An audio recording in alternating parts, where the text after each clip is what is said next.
Hey guys, what's going on? This is Roth and Joshua here to talk about why you should be watching S.H.I.E.L.D. More people should be tuning into S.H.I.E.L.D. We both agree. Yes, it's great. It's great. It's gotten so good this season, so go back. You can watch it right now on Hulu. Give it a shot. Here's why. Talk about why. I think I'm sure a lot of you, or at least a lot of people I've talked to, weren't too engaged in the show in season 1. I feel like it got off to kind of a slow start, and I wasn't into it. To be honest, I didn't watch it. I just watched a couple episodes, but then I heard about what happened when in Captain America 2. By the way, full spoilers for S.H.I.E.L.D. and Captain America 2, Captain America: The Winter Soldier.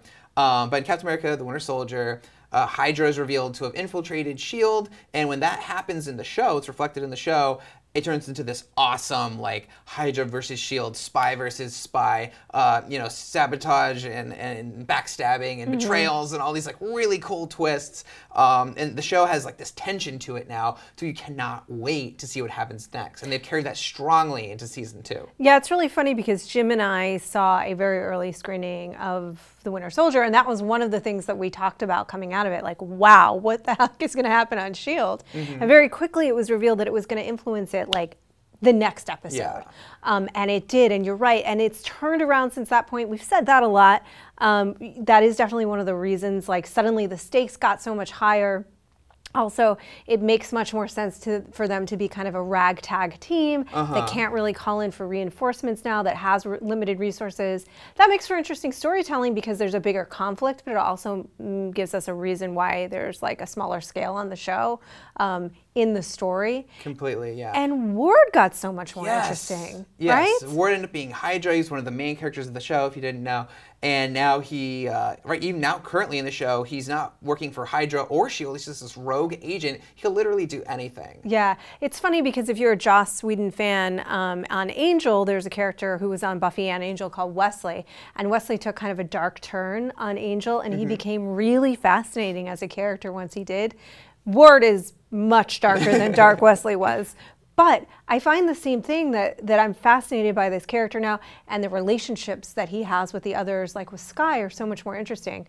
Let's get to that. So the buildup around the mysteries in the show was initially, like you said, very slow in the first season.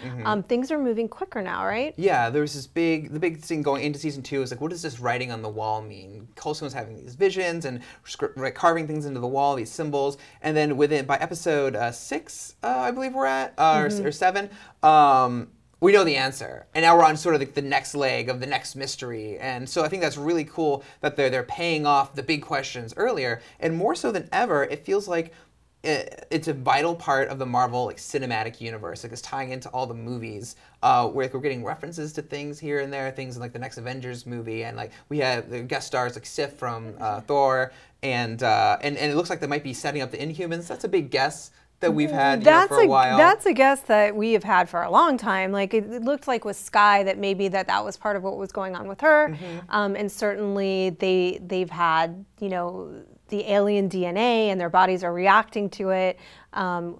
Coulson has, among others. So yeah, it certainly does look like that could be an element. I think Skye has gotten, it's funny because they were really pushing her as a central character in the first season, and it wasn't really working. But with the passage of time and the breakdown of S.H.I.E.L.D., she's become a far more interesting character in this season. And her storyline, which isn't solved yet, which is still a mystery about who and what she is, and her dad, I think is fascinating. Plus they brought in Kyle MacLachlan. And also another thing I just want to add is that I love spy stuff. Yeah. As a kid, I watched James Bond on repeat all the time.